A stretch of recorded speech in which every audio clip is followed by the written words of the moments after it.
comment, and subscribe for more content. Where's the notification bell? It's to the right of you. Oh.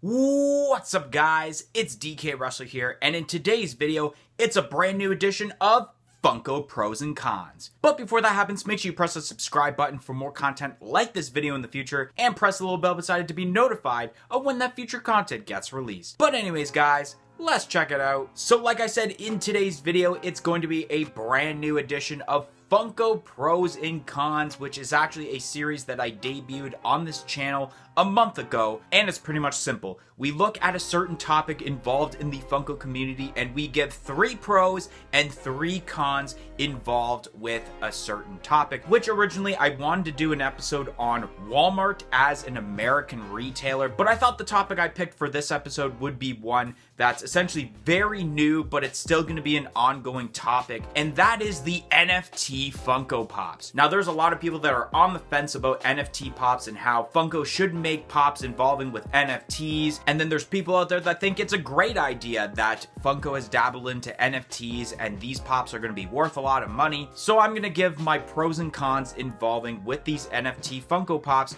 and we're going to kick off first by naming off my 3 cons involved with NFT Funko Pops.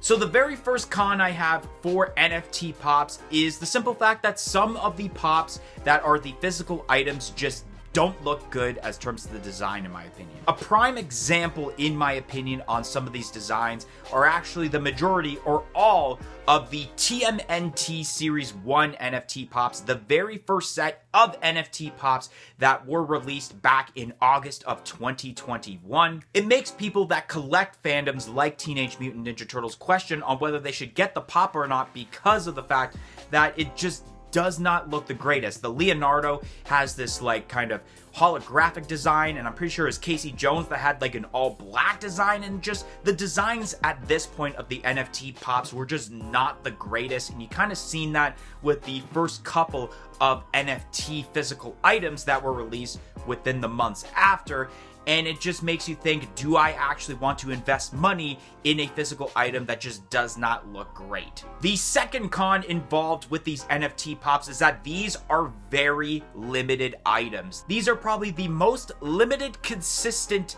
lineup of Pops that we have to date. We've had Pops in the past, let's say for Comic-Cons, that would have limited pieces, especially with the Funko Fun Days, but that only happens once a year, while we get NFT releases every month now since the NFT drop of Teenage Mutant Ninja Turtles back in August. And a lot of these limited piece items are just so random, like especially with some of the new Freddy Funkos, you get these random numbers like 3,160, which I'm pretty sure was the one for the Popeye NFT Pop, and then you get the lowest piece count, which instead of going with the simple number like 1,000 like we've seen many times, they thought, let's do 999 pieces, which is just so random and just so insane. And then even some of the middle numbers, like you get 1,900 instead of 2,000, and you get like 1,550 instead of just either 1,500 or once again, either 1,000 or 2,000 pieces. So a lot of these limited piece counts are very low, and they're very random too. And the last con I have involved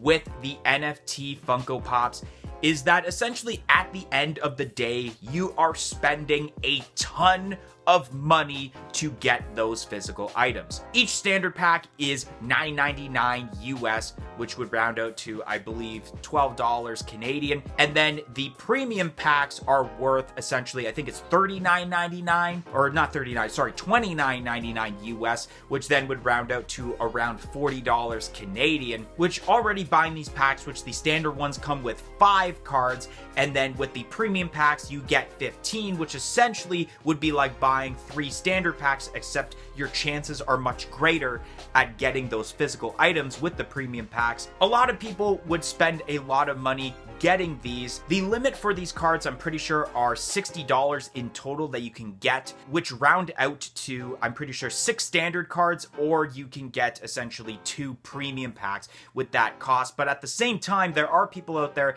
that actually open up more than one browser so that they can have a chance to actually possibly get more than the limit of $60. So people like that really want the physical items are already spending probably over $100 just to see if they can get one of the pops. So these NFT pops are really burning a hole in your pocket.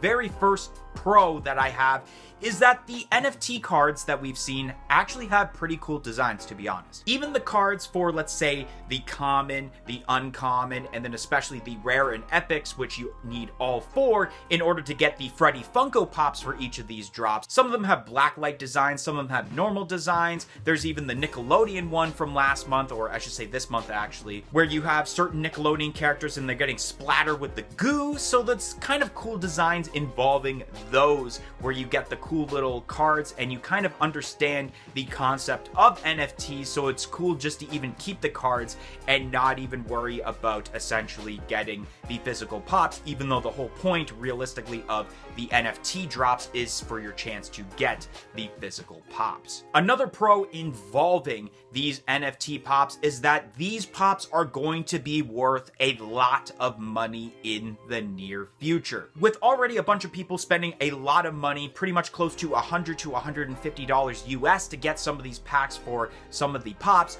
a lot of people do obtain quite a bit of physical items. I've seen people that have gotten like 2 or 3 of the same pop that you can get, or they've ended up getting multiples of the different characters that you can get in physical pop form through these NFT drops. And let's say you are not a fan of them, but you just end up trying to do it anyways for the experience of NFTs, you can pretty much sell them, and the people that really want them are probably gonna have their little FOMO activated, which, speaking of FOMO, that could be an eventual episode of Funko Pros and Cons, to where they would end up buying them on the secondary market, and you as the person who had obtained them at essentially, I guess you could say retail price, but not really retail price, can make money off of these NFT pops, especially if you are not actually a fan of the said fandom. Not only that, with the way that the NFT pops work, if you do get multiples of essentially the same character, like I mentioned earlier, some people actually end up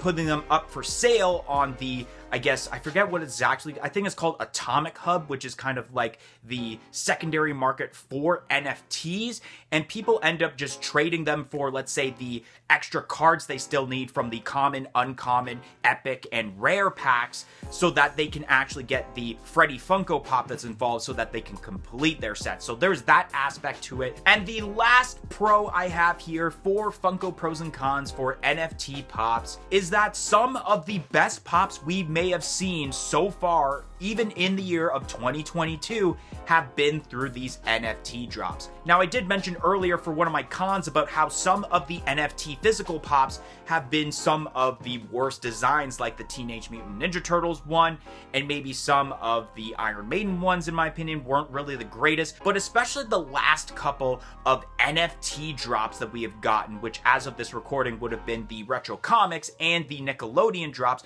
we have seen some of the best looking Funko Pops, example being Bluto, which we had never seen in Funko Pop form for the Popeye lineup up until this point for the NFT drop. And then we've also gotten 2 new characters, never been made before, for Danny Phantom with, I think it's Vlad Plasmus, I think his name is, and Ember McLean, which a lot of people were super hyped that these characters were finally being made into Funko Pop form, but at the same time, they're being made for the NFT drops, which ticked a lot of people off because it was almost virtually impossible to get, since it is basically a less than 1% chance to obtaining those legendary physical pops. But it also had people who never really believed in the NFT pops actually invest in getting these cards so that they actually could get those different pops that are essentially never been made before. Unlike, let's say, if you were a Teenage Mutant Ninja Turtle fan, like I said earlier, you might think, do I really need that holographic Leonardo, or can I actually skip out on it because it's not actually a part of the Ninja Turtles lineup, since it is a part of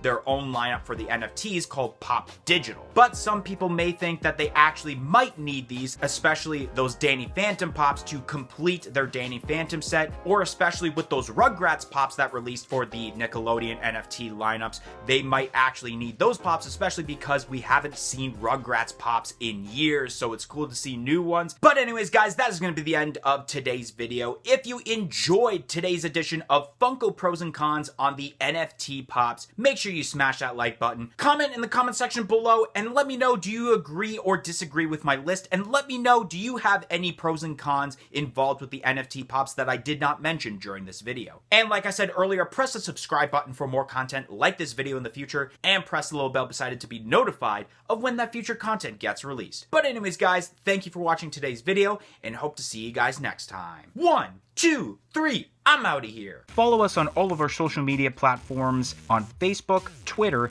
and Instagram at A Funko Popcast. If you want to check out some of our other content that's featured on our channel, you can click either the playlist that's on your screen right now featuring previous episodes of our weekly podcast, A Funko Popcast, or we have suggested a video for you guys in relation to today's video.